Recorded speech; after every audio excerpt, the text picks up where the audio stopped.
Section 9.1 is focusing just on similar right triangles. And one thing that I want to point out is in this section, you are going to notice that we are going to start with a right triangle, but it's going to also have an altitude drawn in. Okay. And that altitude drawn in will now be forming a few similar right triangles within that too. Okay. All right. And what I want you guys to see is I'm going to pull this triangle that I have apart by its altitude. So if I got a pair of scissors and I just cut it right down this line, if I take this triangle CDA and I pull it out, and I'm going to go ahead and label those vertices too, just so we remember. This was our C, this is the A, this is the D. Okay. This triangle right here and the other part that I would have here, I'm going to go ahead and rotate it up just that way we can see that. Oh, I didn't mean to change the size. Just move it. There we go. So this triangle, again, if I look at my vertices, B was the kind of the longer leg, BD. D was where the right angle was. And C, so that triangle and the original triangle. And I'm going to go ahead and just draw this one, just for the sake of being, I want to keep our original picture too.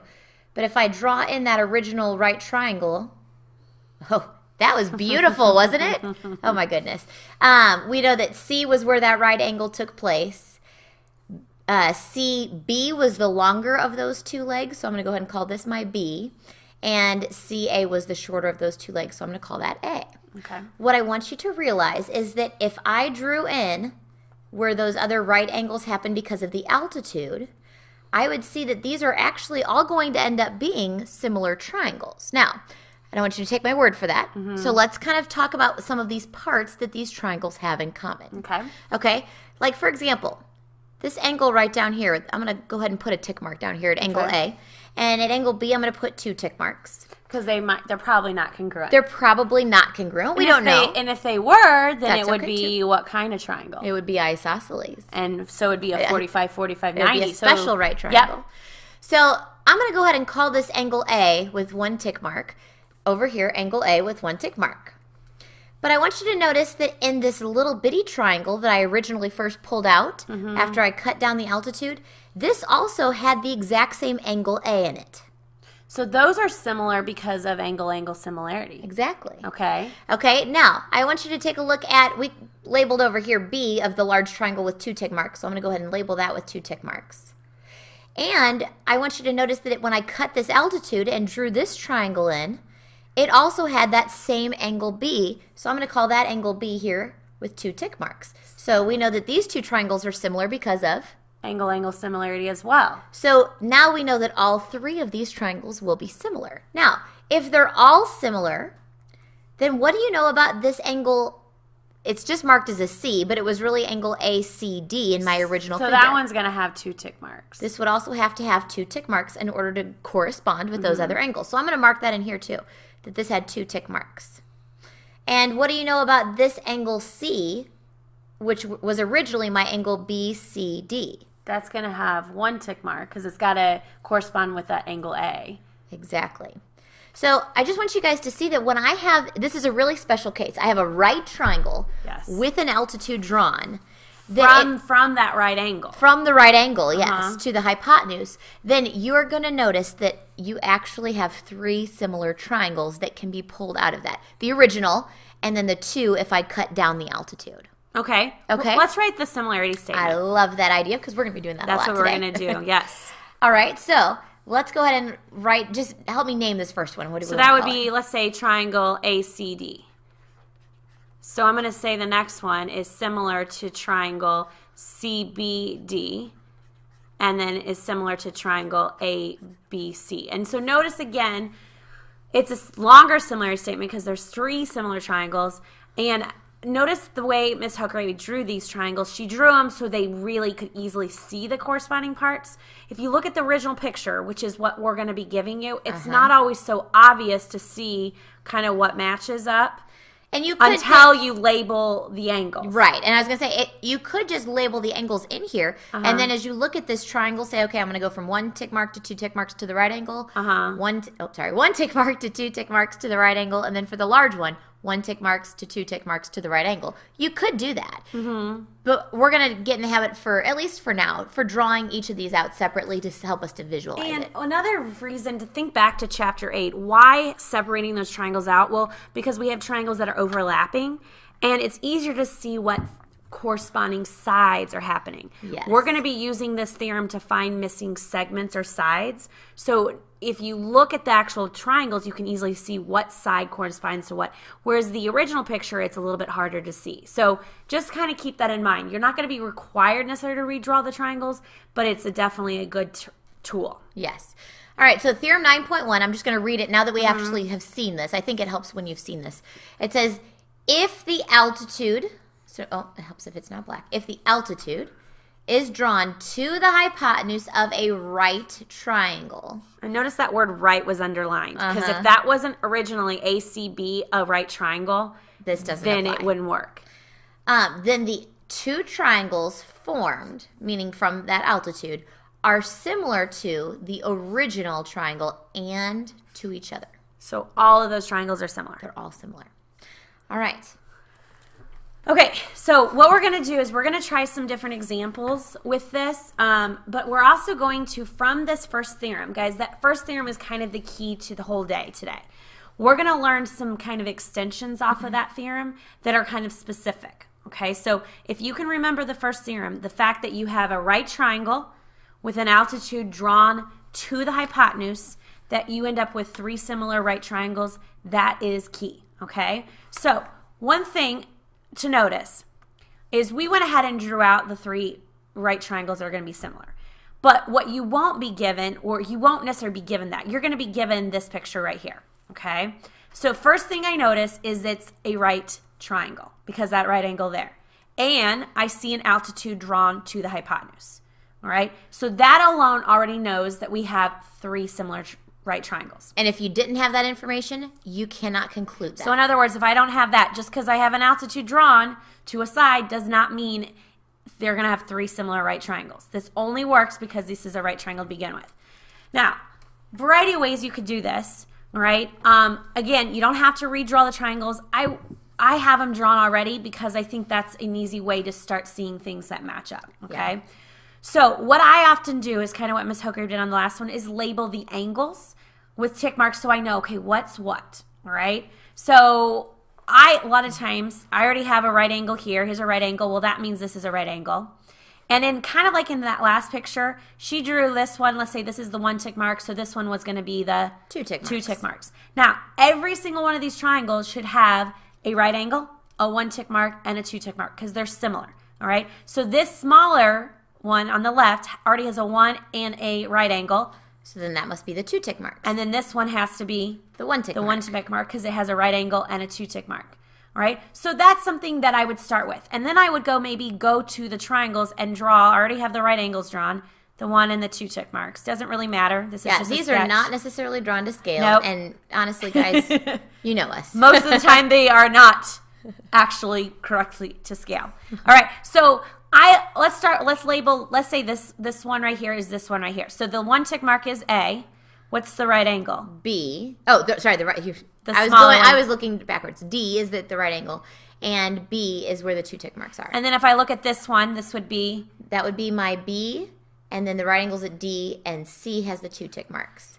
And then for the large triangle, the whole thing, B The original is right the triangle. right angle there. So my 1 tick mark was the A, and C was the 2 tick marks. So again, you don't have to redraw these. I could see what triangles were similar kind of by the labeling, but now they're really easy to do. So let's just write out our similarity statement.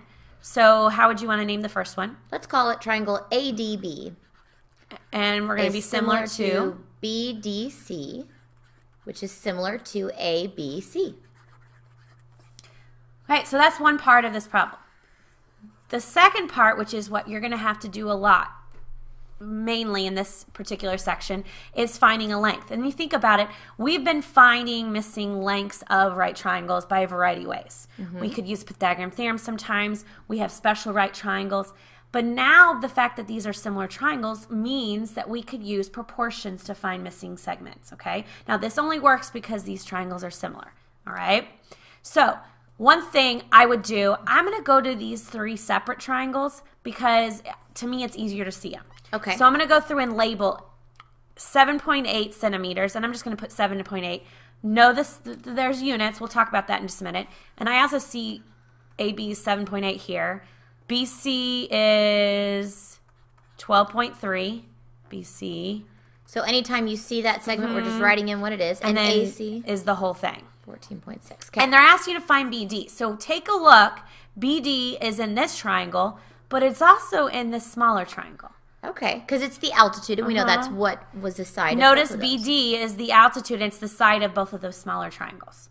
Okay. All right, so here's the deal. If we're trying to find a missing side length, and we know that these are all similar triangles, we're probably going to set a proportion, but we're comparing 3 triangles. Usually when we set a proportion, you're comparing how many? 2. 2. So what are you thinking? Well, I'm thinking that maybe I won't use one of them to write this proportion. Which triangles do you think we would need to use? Well, I'm thinking the larger triangle, ABC, I'm probably going to use because it's got everything marked. All 3. And I think that's a great idea. And obviously, I'm trying to find BD, which is really in both of those. So I could use either one. Either one. You could use the bigger one for sure. That's a must. And then either the smaller one. So which one you want to use? Let's use the smaller one. The smallest one, so these 2.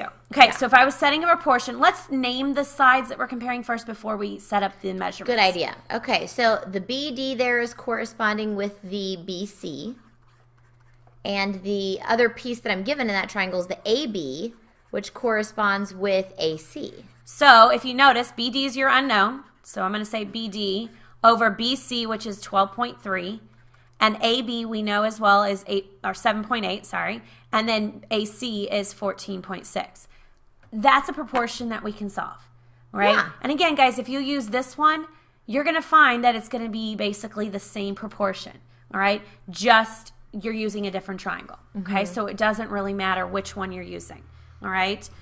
So if you do a little cross multiplying. Let's see. So right. 7.8 times our 12.3 is going to give us the 959.4. And then when I divide both sides by the 14.6, I get 65.71. Now, did you round? I did round. It was like 65.71232, etc. And why would we round in this case? Well, first of all, it's not a radical, so I can't even try to talk about a simplified radical, but it's also units. And when we've got units, you have to give a decimal value. Yes. And that brings up a good point. When you see units, that's our key that we're going to round.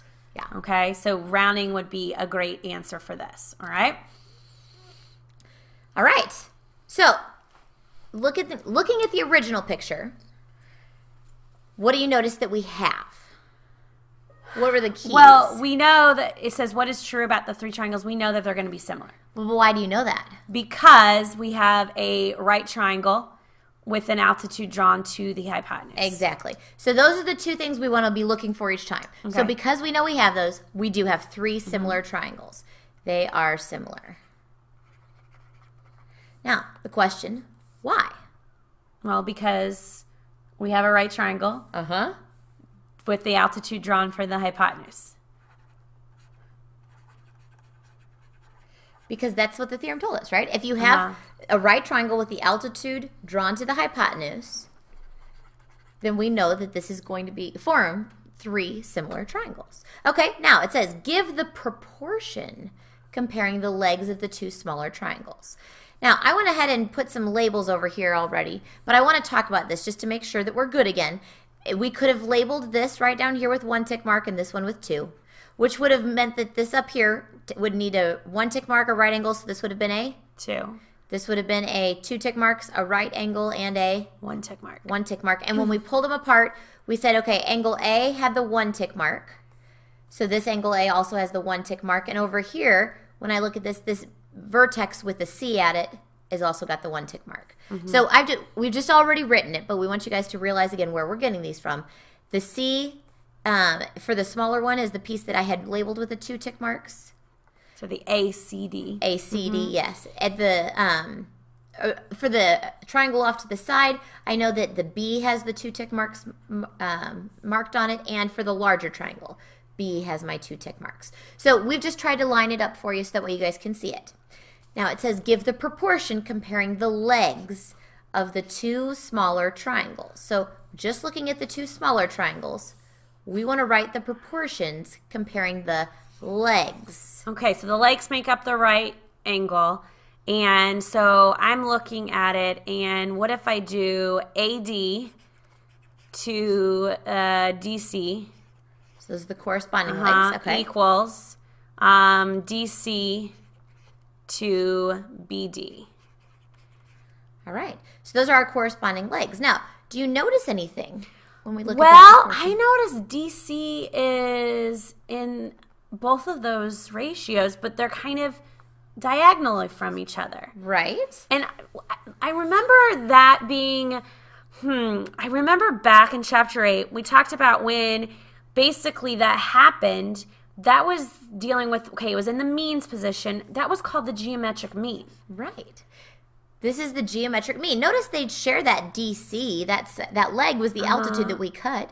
They share that in common, and it's in the means position, so this is the geometric mean. And it's involving the fact, and if I look back at the original picture, DC is the actual altitude drawn to the hypotenuse. Right.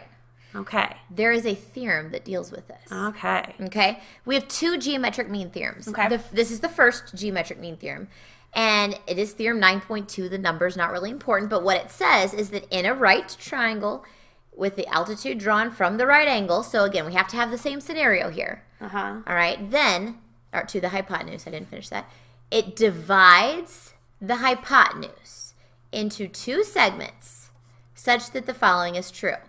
The length, so I'm looking at, I've got my right angle, my altitude drawn. Here's my altitude that's drawn in. The length of the altitude, so CD, is the geometric mean. And we can write this as a proportion, or we could go ahead and do the square root of the product. The geometric mean of the lengths of the 2 segments. And it's the 2 segments that it is dividing. Okay. Okay? So what are the 2 segments that altitude is dividing that hypotenuse into? So AD is one of them, and DB is the other. So that's one way you can write it. The other way is kind of what we saw on the last slide. Right. So you could do the AD. And I'm just going to do it on this picture, on this example. So here my CD was my or DC is the way we've labeled it, is the altitude. So that DC is in the means position. Then we know that it's dividing the other 2 legs, AD and DB. Or BB. No, Same it's thing. dividing the hypotenuse. What did I say? The other two legs. Oh, the other, yeah, sorry. It's dividing the hypotenuse into the other 2 parts. All right. So this is what this theorem is saying. It's saying that, again, to get most kids are typically okay with this one. It's usually the other one they struggle with a little bit more. But that altitude is going to be the geometric mean of the 2 parts of that hypotenuse. And a lot of times on this one, because you're going to see another geometric mean one, this one I always like, okay, which one is it involving? It's involving the altitude. So if you're involving the altitude, okay, remember that you're talking about the parts that make up the hypotenuse then. Yes. Okay. Okay, so this one is going to kind of, same kind of setup. This is kind of giving you kind of something in particular where we're going to explore. So we've already kind of talked about labeling. What do we got going on here is a right triangle with an altitude drawn from the hypotenuse. Again, you have to have that set up on all of these scenarios. It all starts from the very, very first theorem. Okay, it all involves the fact that we have 3 similar right triangles, which means we can have some proportional sides. Okay, now we went ahead and drew them out. Kind of just trust us. These are the pieces that work. Okay, we're just trying to condense time. It says give a proportion comparing the hypotenuses and the vertical legs. Now, I just told you these are the 2 triangles I want you to compare, okay? Okay. So if we're comparing the hypotenuses and the vertical legs, all right, Okay. how would that look? So the hypotenuse of each would be BC and BA. And then talking about the vertical legs, I would want to say BD and BC. Oh, hey, I see another geometric mean coming on. Okay, why is Because that? I noticed that in that well, means or extremes, either way. Position. Well, I you have could BC. flip-flop these. I could These easily could be flip-flop. BD over BC is equal to BC over BA. They mean the same thing. So if I was Exactly. looking at this one, I see that we have in our means position the exact same thing. So therefore, we're talking about the geometric mean of BC. okay, now BC, though, if you go back to the original picture, what is BC? Oh, BC is a leg. Okay, because before we were looking at the altitude being what we were looking at the geometric mean of. So now we're looking at a leg, and I'm looking at where BD is that kind of just the part of the segment, the part of the hypotenuse that is next to or adjacent to that segment of that leg that we're finding. And, ooh, BA, that's the whole hypotenuse. Okay, so the geometric mean, if I am looking for a leg, it's the geometric mean of the segment that's right next to it, that's adjacent to it, the part of that hypotenuse, and then the whole hypotenuse. Okay, now let's go ahead and take a look at this theorem. And these theorems are kind of wordy, but again, I want to stress that it starts with the same. That's why this is not highlighted, is because all of these involve, you have to have a right triangle with an altitude drawn to the hypotenuse. So this picture's got to happen.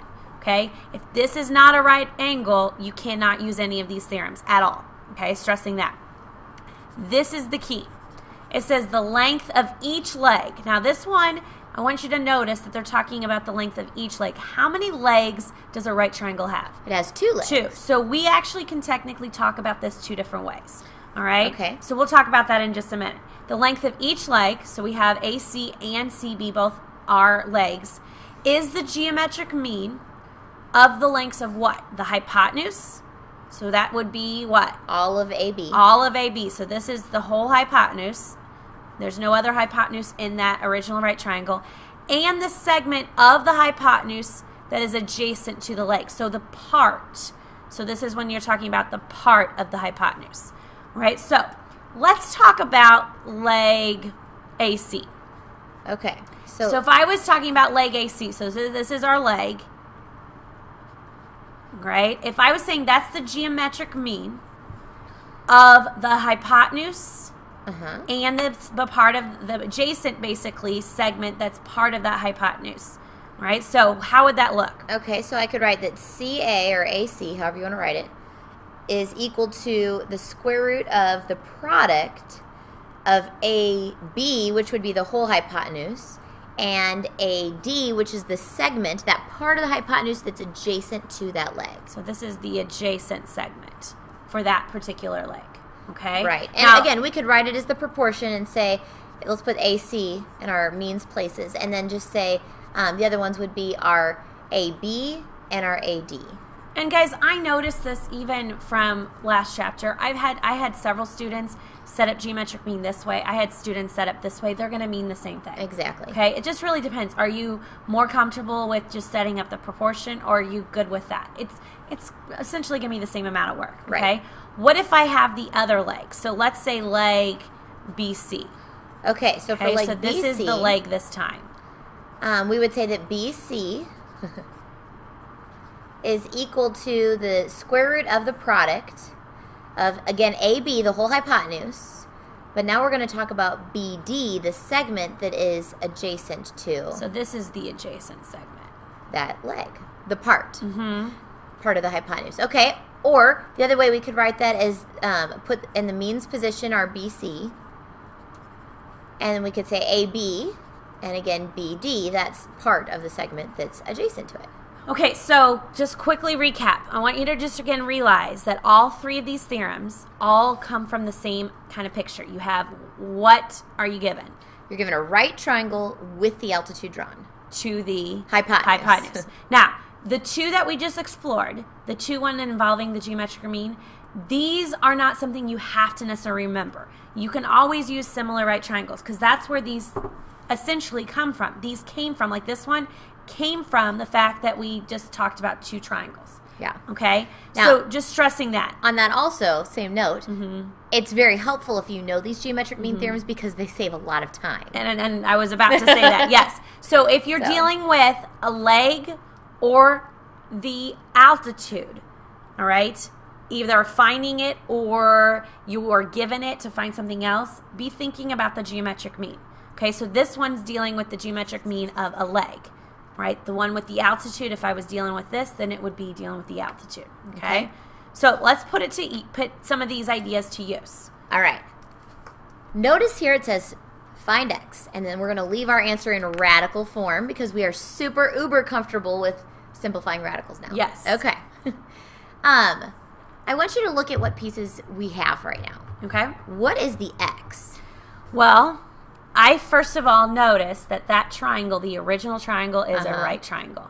Perfect. Which I also see an altitude drawn to the hypotenuse, which means technically all three of those triangles are right, or similar right triangles. Similar right triangles, and the geometric mean theorems apply. Okay. Okay. And going back to the question, x is actually the altitude of the original right triangle. Okay.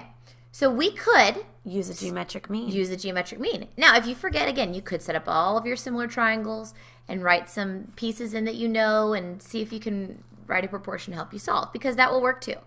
But way easier, let's use the geometric mean. And guys, give it a chance. I think sometimes we stick with the similar triangles because that's something we're comfortable with. All right, so I know that the altitude is the geometric mean of the two segments that make up the hypotenuse. So that would mean the 6 and the 10. So I'm going to say x equals the square root of 6 times 10. Great. Which means x is the square root of 60. And if I simplify that down, x equals 2 radical 15 because 4 is the perfect square that goes into it. Yeah, absolutely. Now, I should say x equals 2.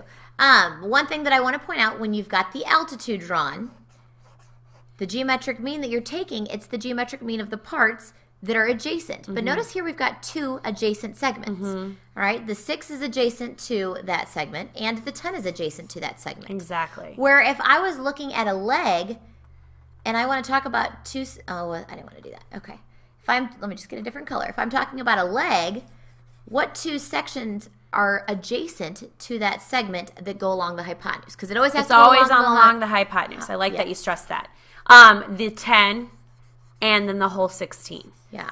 So it's always going to be along the hypotenuse, but it's the 2 parts that are adjacent to it. Okay, so just something to keep in mind. So when I see the 6 and the 10, that's another indicator that, okay, well, if I needed to find a leg, I could have done that also because I really have a 10 and I have a 16. But here I had to find the altitude, so the 2 pieces that are adjacent to that were the 6 and the 10. So just something to kind of emphasize because I know where we're going. All right. All right. Next one. Okay, so here's it says find y, again, leave in radical form. And guys, again, to stress that there's no units in this problem, so we wanted an exact answer. Only really round now unless they tell you so or there's units.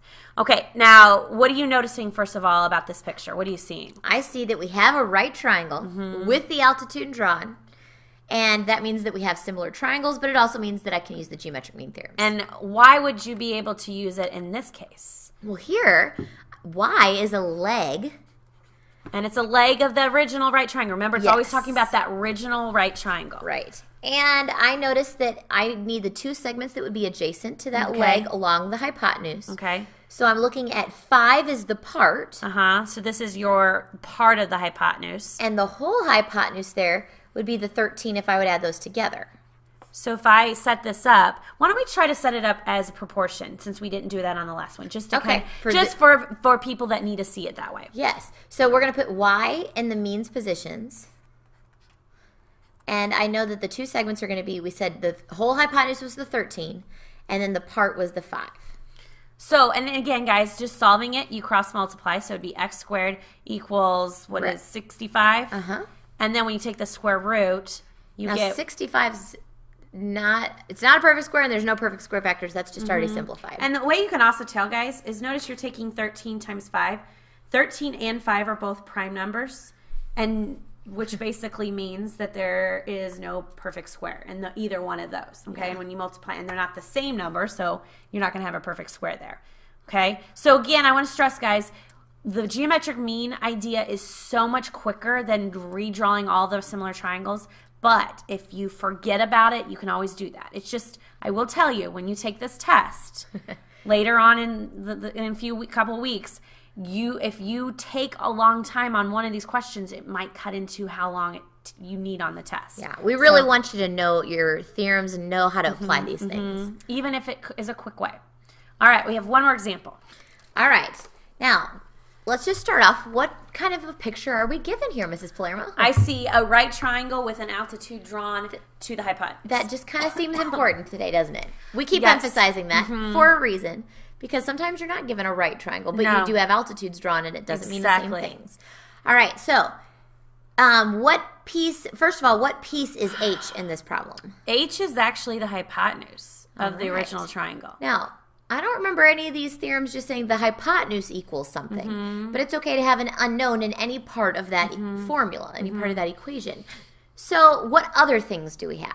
Well, the one thing that kind of gives something away that I'm thinking is they do give you the altitude of the original triangle. What I'm talking about is the segment EB, the 9.5 feet. They do give you the altitude. And they don't give us a leg. No, and I just remember, and the reason why I point this out is I remember us talking about geometric mean theorems are kind of the go-to because they're quick. And we said if you're ever given the altitude or trying to find the altitude, geometric mean theorem involving that would be good. And vice versa with the legs. But since they don't give you the legs of that original triangle, that's probably not going to be my go-to. Right. So I could use the geometric mean theorem involving the altitude. And here's my thinking. I'm thinking I could find segment AE. Okay. I think that sounds great. And if I find AE, then I could just add it to the ED, and there's your hypotenuse. There's my whole H. Yeah. Okay. So how do you want to do it? You want to do proportion, or do you want to do the Let's do the square root because we just did a proportion. Okay. It doesn't. All right. You guys do the altitude, and we could even show both if we need to. In fact, you guys should try this one on your own. Yeah. And then check with us. That's a good idea. So let's say the altitude, which is 9.5, that is the geometric mean, so that equals the square root of the product of the two segments that make up the hypotenuse. So it would be 5.1 and AE. So this is not my answer. This is just getting there to the answer. Right. Okay? So let's see. I'm trying to find AE, so I'm going to have to square to get rid of that radical. So I'm going to square both sides. So 9.5 squared. Let me see what that is. That is 90.25. And that equals 5.1 AE. And if I divide by, 5.1? Uh-huh. Okay, here's the dilemma. I want to bring up the point. I'm going to get a rounded answer here. Yes. Is it okay to round on this problem? What do you think? Well, there's units, so I could round. There's but units. Here's the deal. Should I round too much right now and then round again? Not very much now. Okay. Yes, because you want to round your final answer, not just this. This isn't what we're finding. And then another idea is, could I leave, like, for example, this is what I'm seeing in my calculator. I see 17.69607.843. I see that.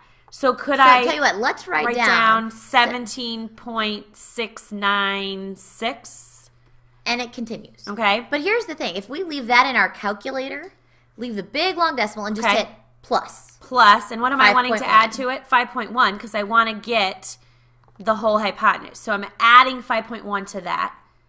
Okay? And that is, now, let's just round to the 10th since the original has 0.1, 0.5.